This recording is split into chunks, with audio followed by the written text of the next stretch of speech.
Here's a quick and easy one for you. We have seen a few people who have installed their own battery in their car or motorcycle or boat or whatever, and they forgot to take off the caps. Sometimes they have a cap here and a cap there.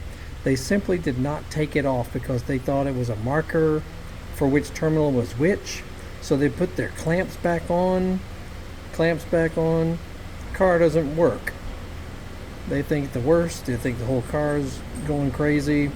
All they did was forget to take these off. Make sure you take these stupid things off anytime you install a battery on a vehicle.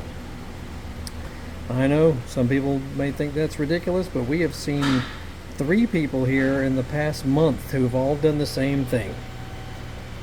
So there you go. Check the caps on your battery. Check out my channel. I got all kind of cool stuff.